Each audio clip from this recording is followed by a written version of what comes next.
Well, it's a beautiful morning here in Ohio. I know I talked to Amy. Amy and Ollie are still in Ontario until the first of the week, I believe.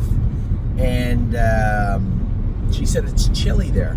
So if you're in Ontario, you know what I'm talking about. By chilly, I mean it was like this for 4 or 5 days, same as it was here, and then it cooled off in Ontario. It's about 14 or 15 Celsius, I believe, this morning. And that was verified. I was talking to the surgeon in Ontario. We'll talk about a number of things. I guess a couple updates. Blue Rare raced good last night, did not bleed, but does have an ulcer and an entrapment in her throat. Now, neither are a long period of time. In fact, the sense of urgency you may hear in my voice is because her first stake race is 13, 14 days away. If we get this nipped in the bud right now, we can have her ready. Would she be zinging tight, great, perfect, ready to go? In fact, no. In fact, we'd probably start her in the grassroots because of this. And maybe, depending on what James thinks, maybe he thinks she is a grassroots filly.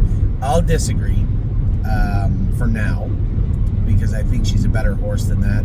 I don't think he gave her much of an opportunity to race last night, but he was just racing her easy because she was first start Lasix, and it was hard to train her up tight coming into the race. It was her first lifetime start. I get all that, so it's not the end of the world.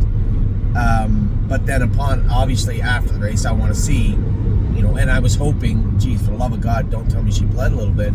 No blood, no nothing like that, but a big dirty ulcer and an entrapment on her palate, which was not there 2 weeks ago when we scoped her and she bled.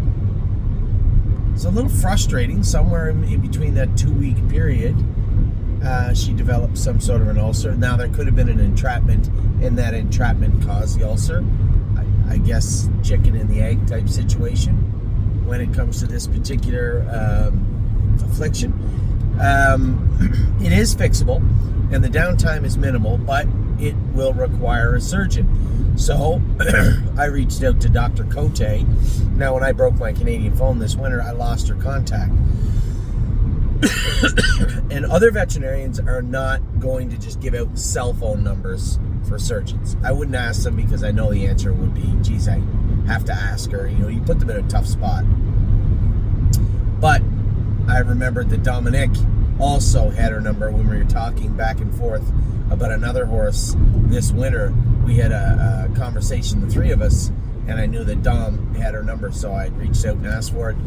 Texted Natalie last night. She got back to me at 6 o'clock this morning, said she was actually at the University of Guelph next week. Maybe we could sneak her in there.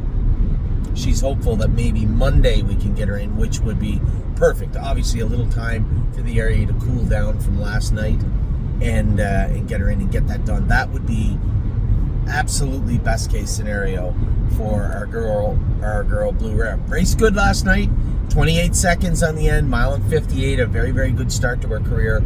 I was happy with what I saw. Now, the other bad news is not technically horse related. It is and it isn't. The 2-year-old next generation pacing filly division for Diosa Della Danza is not going to go. And that's the first time it's happened. I find it extremely hard to believe, with all the talented 2-year-old pacing fillies that I've seen qualify, that they could not fill a $150,000 stake race. I don't understand that. Listen, it is what it is, I guess, but it's just hard to believe that they could not fill that race.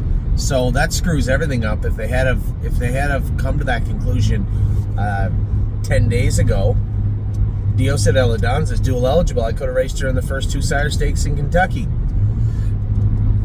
And then made the decision, if she looked really good, we could have raced her for 100 there and skipped the first sire stake in Ohio. Anyway, that ship sailed. She's raced twice in the overnights. We won't race her next week. We'll race her, I guess, I don't know the date. I don't want to race her a third time and then right into the sire stakes. I'd rather give her a week. She's raced very, very tough and prepped for July the 5th. Now we don't have a race on July the 5th. So I'll update you this week. I don't think you're going to see her Indigo next week. To me, that would just be a little bit unfair to Diosa. So Probably just going to give her the week off. Zena Kemp, that foot is still pesky. Somebody messaged me yesterday and said, well, why wouldn't Zena get in Kentucky? Was she not ready? Well, I did ask Eric to enter Zena. The problem is that scratch is still considered a date, and with her technically being tied with Degas for dates, for official parimutuel dates, Degas get in first. Now, truthfully speaking, I likely would have given the preference to Zena, but Eric did message me yesterday morning and say Zena was about 85-ish%. Getting better, but still not 100%. And I told him, if it's not better by Saturday, I'm going to look for a way to ship her back to Northfield. I want Dr. Latessa to look at her. I want our blacksmith to look at her and see if we can't get her squared away, back on track. And then we'll either qualify her, or school her, or train her the week heading into the July the 7th race. So this would be next week. If she was good, we could, well, theoretically, if she was good, we could qualify her at the Meadows Tuesday. We could school her Tuesday and ship her down to Kentucky. We could train her hard Wednesday at Northfield Park. We have options, but they all revolve around her getting back to 100% quickly. I hope it's all a moot point. I hope that Eric messages me this morning and says, much better, think we're on the right track, perfect. Maybe qualify her Monday at Oak Grove to keep her tight. Maybe that's an option. I don't know yet. I'm not sure. So that is Diosa. That is Zena. That is Blue Rare. Tenacious Hanover on his way back over. So I sent a message out to our clients yesterday. His left hind ankle has always bothered him. He had a bone bruise in there. It's just something that ails him. We always have to work on it. But now he's developed a little tenderness in his right front ankle. Not the same affliction at all, not the same ailment, but there's something going on in that right front. I shouldn't have said ankle. I don't know where it is in the right front. I was under the assumption that after his last race, he had some maintenance that was due. We did it, and he was going to be back in to go. And then Tim said, geez, that right front's still bothering him a bit. Our veterinarian believes it's his ankle. They did a little work on his ankle, and he got mildly better, but still had some tenderness in there. There was x-ray. There was nothing negative on the x-rays. There's certainly no ligament or tendon issue. So I left wondering what it is. Something in his foot? Is it a knee? Is it an ankle? I'm not sure. So we're going to bring him back over here. And again, Dr. Latessa is going to have a look at Tenacious Hanover. See if we can't get this guy back on track. So there's 4 updates right there. Diosa out. There's no next generation for pacing fillies. It's disappointing, thoroughly disappointing. But it is what it is. Zena Kemp is hovering around 85%. Looking for an update from Eric this morning on that. We have a number of paths. All of them need to start with her getting, well, first off, if she is no better today than she was yesterday, I'm looking for a truck to get her back to Northfield right away. I want our blacksmith to look at her. I want our vets to look at her up here, or our vet to look at her up here, and then getting her to 100%. After that, we do have paths. Is it qualifying in the Meadows? Is it schooling at the Meadows? Is it just training at Northfield and sending her back down? All of this revolves around having her ready for the second division. In a perfect world, she would have been the one in the race this week instead of Degas, but that's just the way it turned out. We have a number of horses training today. I'm on my way in right now. I'm going to train Pretty Eyes and Lies really hard. She is going to be racing Wednesday in the first Stallion Series. So here's an update for you. Stallion Series number 1 in Pennsylvania for 2-year-old trotting fillies. We have Pretty Eyes and Lies Stallion Series. Had to know Stallion Series. I'm taking Cherry's Girl the Sire Stakes.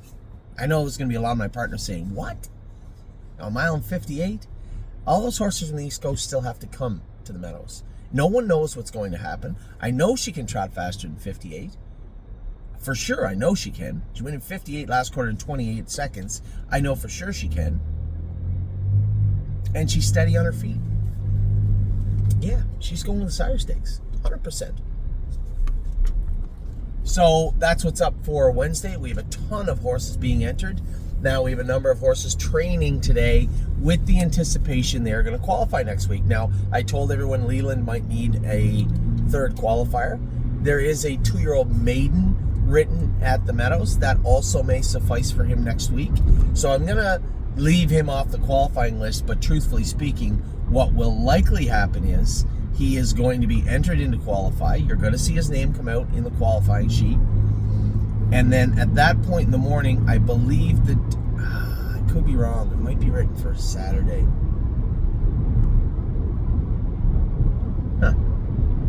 If the 2-year-old pace is written for Saturday, then we can't do that because his qualifier would go before the entry box was closed for that. So if that's the case, if it is on Saturday, which I believe it is, you will not see him on the qualifying list. We'll forego that and look for a 2-year-old maiden race on the pace to fill on Saturday. We're going to have to roll the dice on that one. In to qualify also on Sarah, although she is entered today for Wednesday in a 2-year-old filly maiden trot. But with the Pennsylvania Stallion Series going, there's a decent chance that filly trot won't fill on the same day. That filly trot would be open to non-Pennsylvania horses.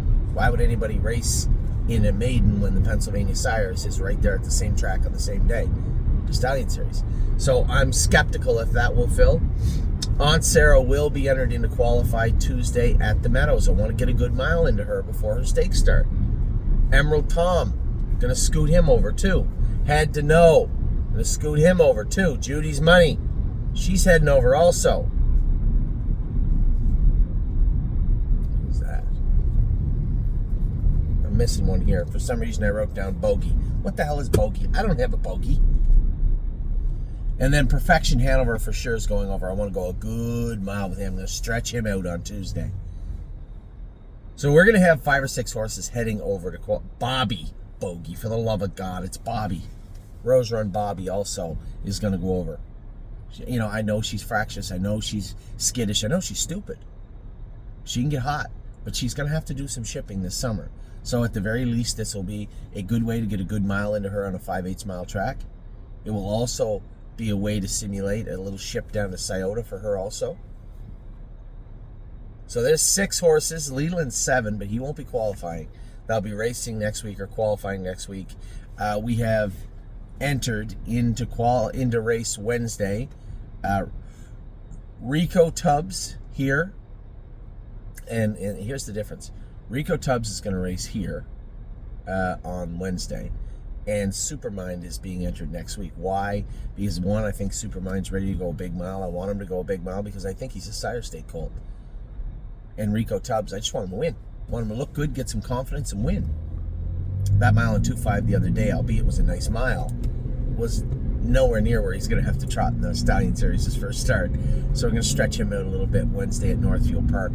Supermind, that class goes, I think, Friday at the Meadows also. So there's another horse, quite frankly. There's a horse you may see in the qualify, and if that colt trot isn't going to fill, he will likely go behind the gate. We will have a pretty good idea around warm-up time if that 2-year-old trot race is going to go. So the timing is thin, but if it's not going to go, I'm going to go out and qualify him at 59 at the Meadows. That's what I'd like to do. So again, the maiden at Northfield this week, we have Jolene Hall is entered in to go, as is Rico Tubbs. On the Pennsylvania side for the fillies, we have Aunt Sarah in to go, and I'm going to be bringing over Supermind to stretch him out a little bit in the maiden over there. So that's what's going on this morning. Those horses are all training this morning, a host of others. I'm going to stretch out Pretty Eyes and Lies. I'd like to go a mile and 2.2 again with her today. I want her razor sharp and zinging tight as we go into next Wednesday's first stake race with her, the Stallion Series. Before you ask, Anthony, is she allowed to race because she made a break in the qualifier with Amy? Yes, she's a flat line in 30 days or 45, whatever it is. She is still eligible to race in the Stallion Series. So now I think I've updated everybody on everything going on. I'm just trying to rack my brain. I did want to tell everybody, I started this video before. Now, I told everybody that Travel Blogs shares were going to go up, and I asked for dialogue. Thank you, Larry, for messaging me again and making the suggestion that it's what they call first right of refusal. So virtually first option. to buy the shares will be the people that own the shares in Travelblog, and I may open them up to the people that own the shares in Globetrotting. Also, we have 24 shares that are going to be offered up through the stable.ca, but they are going to be locked until Monday morning, and Monday morning 8 a.m. they will go public. But for this morning, let's say 10 a.m. until Monday morning 8 a.m., those will be locked as private, as we allow the people that own shares in that filly to buy those shares up if they so choose. So I think that's fair. These people have kept globetrotting, and they already have their money into Travelblog and are eagerly awaiting her arrival this fall, or his arrival this fall, same as I am. But fair is fair, and I think that is the exact way we're going to start with this. So I'd ask Kelly. We do have some pictures and some videos. We're gonna. I don't know how we're gonna send them out though, because it's hard to send them out on the system, isn't it? They'll figure it out. So that is what's going on with the yearlings. As we go through this process, I like Larry. I hope everybody has some dialogue and will reach out to me and let me know what they think about what is going on with respect to the sales. Larry had mentioned something having an internal auction, which sounds great, but it's just a little much right now. It's kind of unnecessary. It would be cool, but a little unnecessary right now. We have the ability to have our own auction. It's called the stable.ca, and it's called the private market, and it will be open for business with respect to Travelblog Monday at 8 a.m. But for right now, those shares will be offered up to the Travelblog current owners and Globetrotting's current owners. So if you are one of those owners, stay tuned at 10 a.m. There are going to be 24 shares offered up of Travelblog. This is the highly anticipated first foal, which is a son, of Globetrotting by Green Chew. So I will talk to you all very soon. I don't believe there's anything more to talk about, which the timing is perfect. I just pulled in, and I'm on my way to the burn right now. So take care. We'll talk to you soon. Have a great Friday morning, a great start to your weekend. I'm going to have a great start to my morning right here at the burn, and then I'm off to Scioto Downs tonight. Take care. If you're a little chilly in Ontario, wear a sweater. If you're in Ohio, you won't need that. Take care.